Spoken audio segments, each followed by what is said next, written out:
Hello everybody, it's Bills.com's football guy here with yet another preview and prediction video. One that I've been waiting off on for a little while, mainly because the fact that the Jake Retzlaff situation has been apparently settled. So we're talking about a preview prediction for the Cougars of BYU of the Big 12 Conference. So we're beginning of this. First off, BYU last season 11-2 in 2024. They end up beating Colorado in the Alamo Bowl. Coaching staff-wise, we got Kalani Sitake back for his 10th season as head coach of BYU. In his previous 9 years, his record is 72-43 at BYU. Damn impressive. Aaron Roderick is back in his 5th season as the offensive coordinator of BYU. BYU was 59th in total offense last season. Defensive coordinator Jay Hill returns for his 4th season as defensive coordinator and safeties coach. BYU was 13th in total defense last year. Now, the Jake Retzlaff situation. We all know I'm not going to go back into what allegedly happened because it still has to get proven. What BYU announced, the fact that has been rumored out, Pete Thamel and other people are reporting, is the fact that Jake Retzlaff will receive a 7-game suspension for violating the team's honor code. Rather than doing that, he has allegedly, according to Pete Thamel and other sources, that he has informed teammates and the coaching staff that he intends to enter the transfer portal, which everybody pretty much knew this was going to happen. So that means he will not be the starting quarterback. Somebody fell off the table. Starting quarterback for BYU this upcoming season. So who will be the starting quarterback of BYU? Well, barring somebody, they pick up somebody in the portal, there's only 3 QBs on the roster. 3. You got Trayson Bourget, the redshirt junior, McKay Hillstead, the redshirt sophomore, and Bear Bachmeyer, who was a freshman for Stanford, but that got flipped to BYU, so he's a true freshman. Put it simply, there is not a quarterback on the BYU roster right now who threw a pass one at the FBS level last year. None. I thought my Vols had it bad with Nico gone. This is, wow, this is a lot worse. Maybe they can pick some up in the portal, but who? And now is Jake going to get picked up this season? Hell no. Jake's going to be basically redshirting. He's going to pull off and redshirt this season if he can, or whatever. He's going to figure out whatever the heck the situation is, but he's not playing this year. So major concerns for the quarterback room. Running backs, there's no doubt who running back number 1 is. We're talking about L.J. Martin, the junior, last season. 137 carries, led the team with 718 yards rushing and 7 touchdowns. Another, Sion Moa, the sophomore, as a true freshman last year, 29 carries for 144 yards. He never a touchdown. He's probably going to be the backup. Past that, Enoch Nawahina, the redshirt senior, Lucky Finau, who actually was converted from linebacker. He's a redshirt sophomore. And, oh my goodness, I'm going to Dokaniwa Agua, redshirt freshman. Limited playing time, actually did some stuff, so he's got some potential there. Hope I'm saying his name right.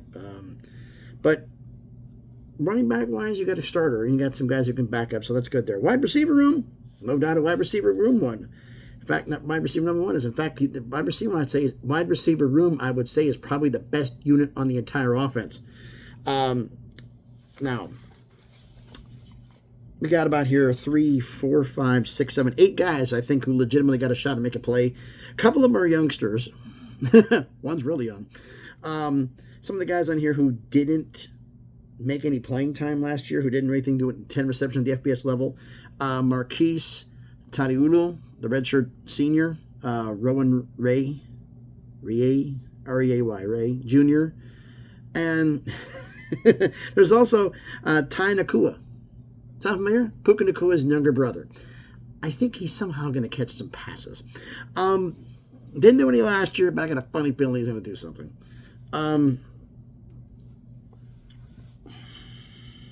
Because he's a redshirt freshman, according to BYU.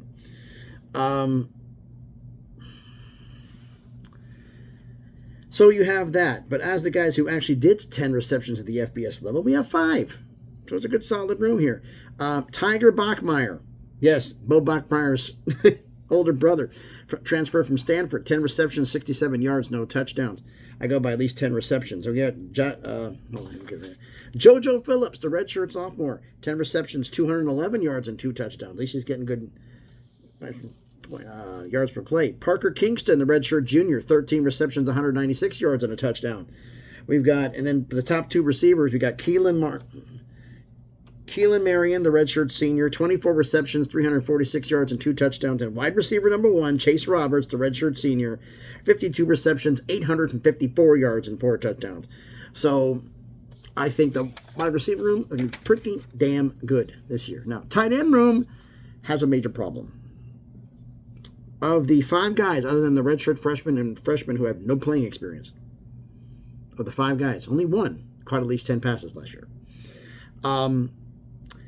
We have Nassan Coleman, the redshirt sophomore, Anthony Olson, the redshirt junior, Ethan Erickson, a redshirt senior, and Kian Need, the redshirt junior transfer from Weber State. He actually went to New Mexico and then flipped from New Mexico to BYU. Yeah, they didn't, nothing, 10 catches. The one who did, Carson Ryan, the redshirt senior transfer from Utah. Holy war battle. 10 receptions, 113 yards, and a touchdown. So there's a little bit of lack of experience now in there. Now, the offensive line room, it is deep. It is deep. I mean, I counted almost 17 guys in the offensive line room. It's one of the deepest I've seen. A lot of redshirt freshmen and freshmen. Very young on the back end. But it looks like no sophomores, and it's like juniors and seniors. The starters. So it's going to be, if we get a ton of injuries, you have a problem, but I don't see that really being a problem for them. So they got an experienced offensive line, which will help an inexperienced quarterback. So that's help for them. Now, defensively, the defensive line room is pretty deep, but doesn't really lack a superstar or a big-time playmaker. The guys I'm talking about here who got FBS players, but not producing anything. I mean, the guys who produced at least 10 tackles at the FBS level, a grand total of 6. It's the deepest.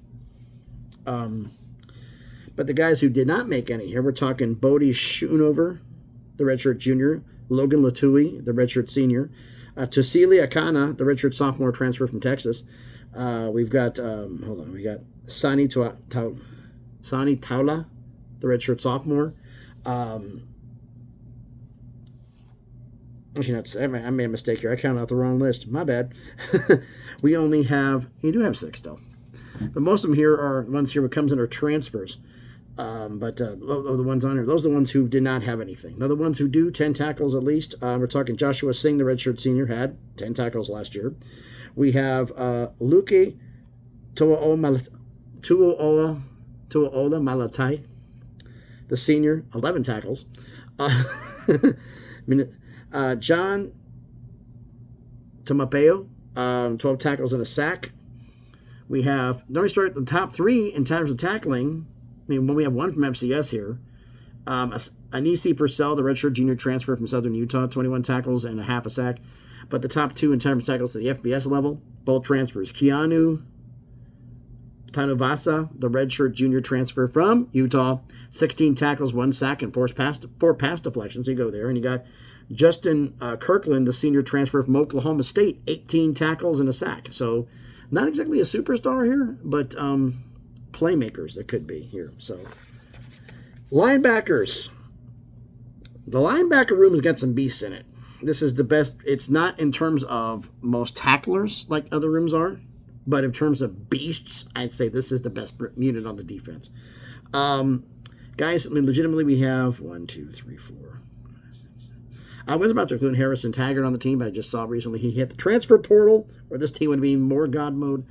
But as it is, we got, like I said, we've got 9 guys here who can legitimately got a shot at being in the rotation.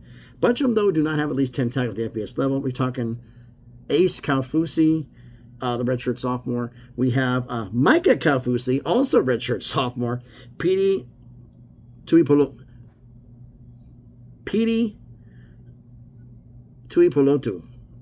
redshirt sophomore. Siale Isera, the redshirt sophomore. And Max Alford, the redshirt junior transfer from Utah State. Coming on, the guys who actually made some plays here on the 4 guys we're talking about. I'm writing down his first name. How did I not write down his first name? That's my fault. Brian Strother. I think it's Brian Strother, redshirt senior, 10 tackles. I got her first name wrong. I greatly apologize. I'm sorry about that. We've got Miles Hall, the redshirt sophomore, 11 tackles and a forced fumble. And then we get the 2 beasts in the linebacker room, both holdovers from last year. You've got Jack Kelly, the redshirt senior, 50 tackles, 5 sacks, 2 forced fumbles, an interception, and a pass deflection. And the number 1 tackler, a returning tackler, Isaiah Glasker, the redshirt junior, 70 tackles, 3.5 sacks, a forced fumble, 3 picks, 1's a pick 6, and 4 pass deflections. We got some beasts in this room. Like, damn. So definitely the strength of the defense is in the linebacker room. Now the secondary, we got right here, we've got 5 guys who have at least 10 tackles. So most likely they're going to be your starters in the secondary. So I think we have a lot of guys who have potential. 5, 6, 7, 8, 9, 10. 13 guys potentially who could be in the rotation here. The ones who don't have any, down there, Marcus McKenzie, the redshirt sophomore, Jaden Dunlap, the redshirt senior, Kevin Doe, the redshirt sophomore, Preston Rex, love the name, redshirt junior, Chika Ibanoha, redshirt junior, Talon Offrey, the redshirt senior, and Tavian Beasley, the redshirt junior transfer from San Diego State. The ones who actually did make some plays here, the worst to first tackling. Evan Johnson, the redshirt junior. I also forgot about Corey Johnson, the junior. He's a high hurdler, track athlete from BYU. He's going to be coming back into football. We're going to see what he can do in the linebacker room. But anyway, Evan Johnson, the redshirt junior, 16 tackles, 2 picks, and a pass deflection. Not bad. We got Mori Bamba, the redshirt senior, had 17 tackles last year. We have Tommy Pressos, the sophomore, 20 tackles and an interception. You've got Raider Damouni. Love the name, Raider Damouni. The junior, 26 tackles and a sack. And the leading tackler in this team is Tanner Wall, the redshirt senior. 53 tackles, 3 picks, and a pass deflection.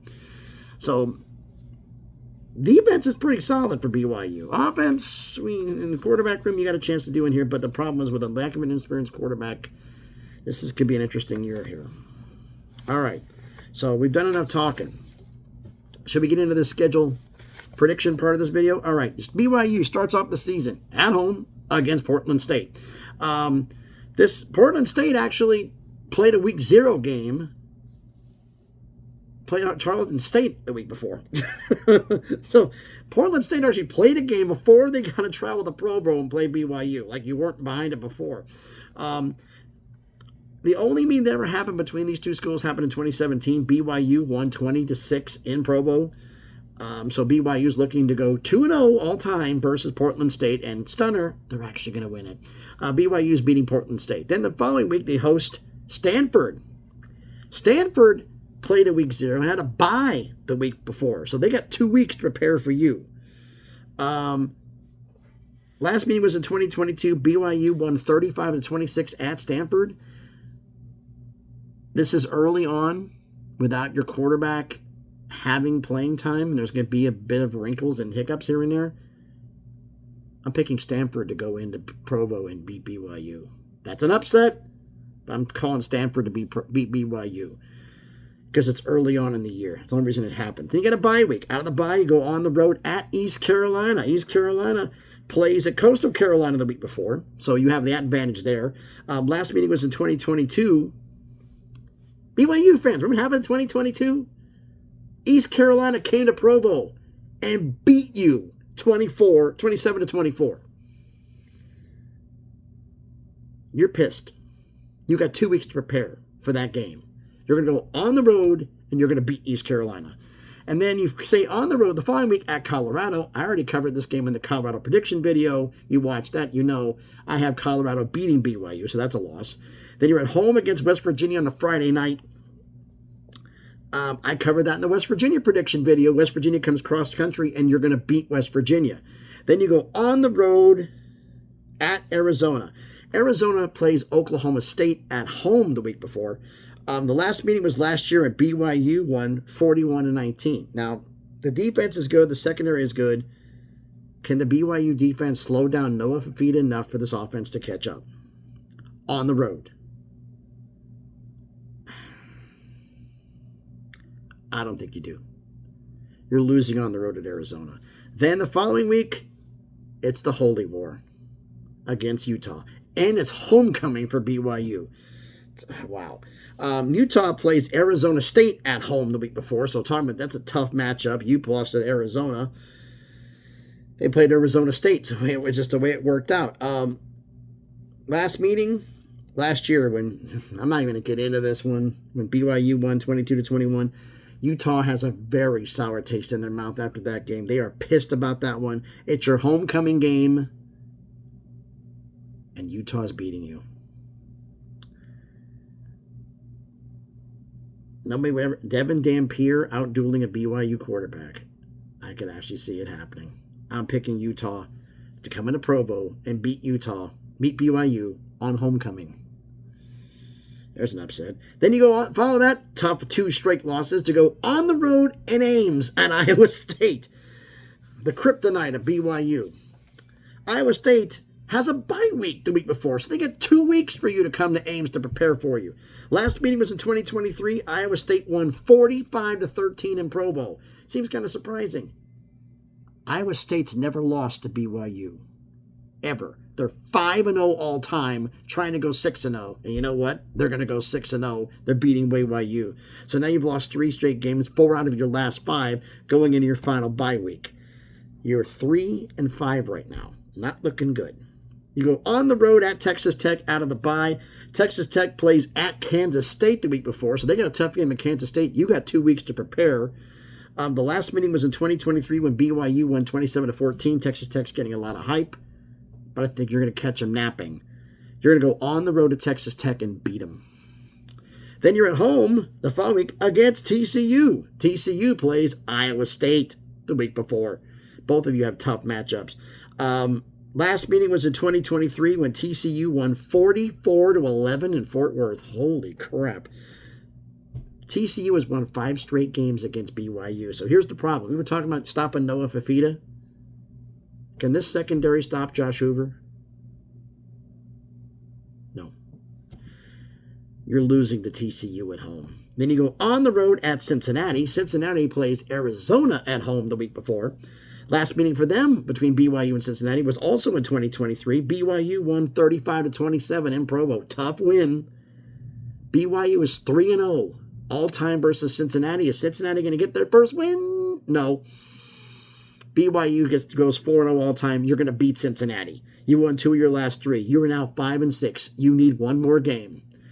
Oh, God. 1 more game to win. 1 more game to win to be bowl eligible. We've caught ourselves flat-footed. Hey, I'm a Vols fan. I know losing a quarterback at last minute, it hurts. I know this. Who's coming to town? UCF. Scott Frost at the helm. UCF plays Oklahoma State at home the week before. You're in Orlando, and now you're going to travel from Orlando to Provo. Cross-country travel matters. Last time they met was last year when BYU won 37-24 in Orlando. Now UCF's going to travel on the road, and you're beating UCF. You're going to win 3 of your last 4 after that tough losing 4 out of 5. Come back out of the bye, win 3 of your last 4, and you're going to finish 6-6, 4-5 in the Big 12. Not what BYU wanted, but considering what you've got, how you're getting caught flat-footed, getting to a bowl game after all this would actually be somewhat of a hell of an accomplishment, considering how flat-footed you are. You're unproven at quarterback, and it's going to hurt. And there's a stretch there where it's going to hurt, and there's going to be growing pains against tough opponents. But that's when the team's going to come together, and you're going to go on one hell of a run to finish the year. But I've done enough yapping. Let me know what you think about all this down in the comments. So again, thanks everybody for watching the video. If you haven't done already, do me the favor, please, as I put the paper up right in front of the camera. Again, as it falls down, good Lord. Do me the favor. Smash the like button, hit the thumbs up. It helps with the algorithm, helps the video be seen by more people. It helps, you know, this video we watching, kind of get a lot of people watching. Give it a thumbs up. Maybe to pay attention to it, promote it more. I really would appreciate it. Comment on the video. All right, without all the extras, I'm going to go through the BYU schedule again. You tell me in the comments section what you think they're going to do. All right, they start off the season at home against Portland State, home against Stanford. They get their first bye. Out of the bye, on the road at East Carolina, at Colorado, home against West Virginia on a Friday. All the other games are Saturday games, as you know that. Then they go back a Saturday game at Arizona, the Holy War at home against Utah. It's your homecoming game as well. At Iowa State. Then you get your second bye. Out of the bye, at Texas Tech, home against TCU, at Cincinnati, home against UCF. Let me know what you think about my predictions and what you would do down in the comments. Share the video if you want to. And if you haven't done it already, check out some of the other videos I've done. If you like them, hey, subscribe to the channel. You know, just past 900 subscribers, on the way to 1K, trying to make some magic happen. So I really appreciate it if you did. Check out some other ones I've done. I don't always do this stuff, the season prediction videos, but, you know, this is the time of year where I got to crank them out. I'll get into something else about the fact that I'm pretty much putting a lockdown on the videos. We'll see how this goes, but I have a funny feeling I may not be doing more than 50 because we got 50 FBS of schools to do, and I think I hit my limit. So, again, thanks, everybody, for watching the video. I hope everybody's having a great day.